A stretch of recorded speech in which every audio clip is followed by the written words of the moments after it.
Assalamualaikum warahmatullahi wabarakatuh.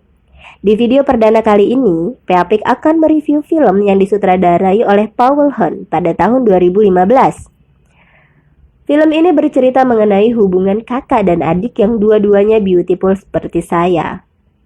Alur cerita dari film ini terbilang sederhana dan pas banget ditonton sama kalian-kalian yang otaknya lagi males dipakai.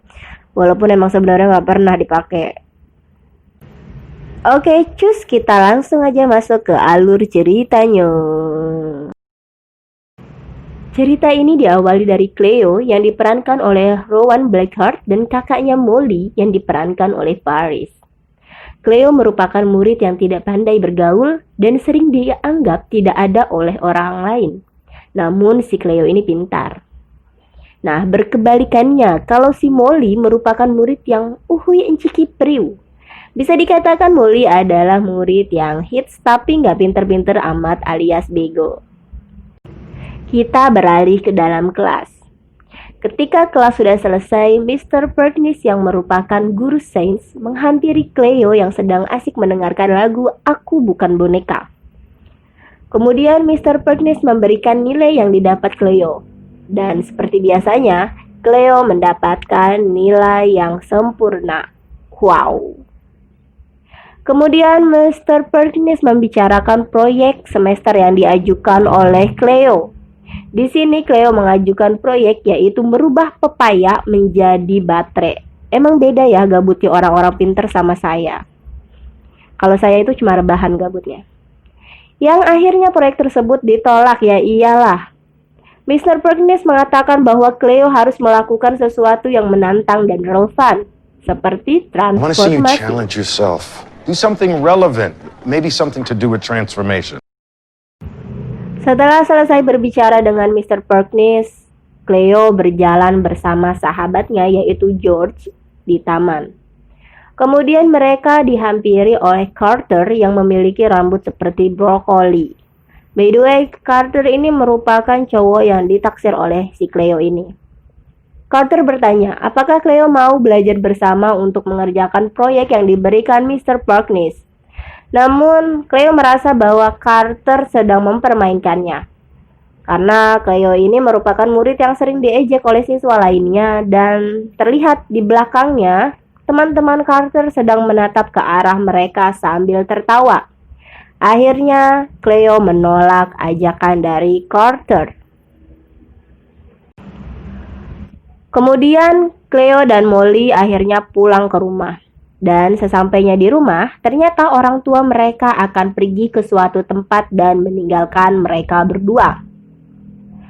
Ketika orang tua mereka sudah pergi, ternyata Molly malah mengajak teman-temannya main ke rumahnya dan mengadakan pesta besar-besaran. Cleo yang sedang mengerjakan tugas dari Mr. Perkins merasa sangat terganggu dengan pesta tersebut. Namun, si Cleo tetap fokus. Sampai akhirnya Cleo berhasil membuat ramuan yang membuat objek yang terkenanya akan transparan atau tidak terlihat. Namun, tanpa sengaja, ada ngengat atau kupu-kupu yang melewati ramuan tersebut dan ngengat tersebut menghilang. Cleo yang panik mencoba menangkap ngengat tersebut, namun karena tidak terlihat, ngengatnya hilang. Setelah pesta berakhir, Molly masuk ke kamar mandi dan berniat meminum antimo. Namun karena jendelanya terbuka, entah bagaimana, ngengat yang tadi menghilang bisa nyemplung ke gelas Molly. Dan Molly tanpa sengaja pun meminum air yang di dalamnya sudah ada ngengatnya.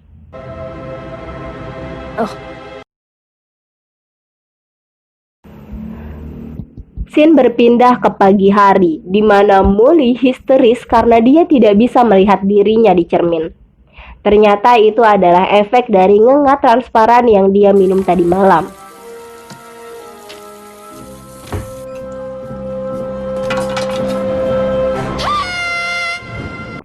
Molly menceritakan semuanya kepada Cleo. Cleo menjelaskan bahwa itu adalah efek dari proyeknya. Molly terlihat sangat marah dan Cleo berjanji akan merubahnya kembali terlihat. Namun, karena Molly harus mengikuti pertandingan hari ini, Molly meminta Cleo untuk menjadi dirinya. Dan karena hari ini adalah Halloween, semua siswa memakai kostum. Akhirnya dengan berat hati, Cleo mengiyakan dengan memakai topeng. Singkat cerita, Cleo yang sedang berpura-pura menjadi Molly memenangkan pertandingannya. Di sini Cleo merasa berbeda karena sebelumnya Cleo tidak pernah dianggap oleh teman-temannya.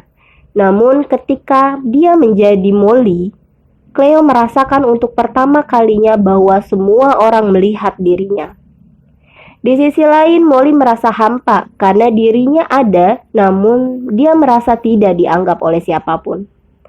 Permasalahan lain muncul ketika ternyata jika Molly belum diubah sampai pukul 12 malam, maka Molly tidak akan bisa terlihat untuk selamanya.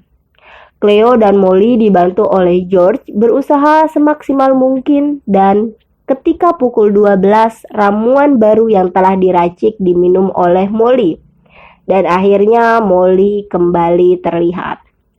Mr. Perkins yang tidak sengaja melihat kejadian itu karena pembuatan ramuan yang mereka lakukan di area sekolah merasa takjub dengan Cleo.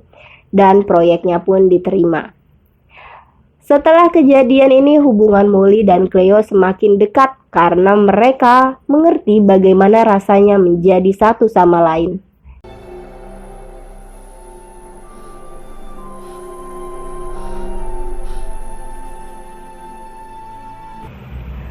Pesan yang bisa kita ambil dari film ini adalah janganlah kamu tidak mengerti enggan yang pernah ia juga selalu begitu selamanya, mengapa ia tidak juga ya. Terima kasih, saya Adminja undur diri. Wassalamualaikum warahmatullahi wabarakatuh.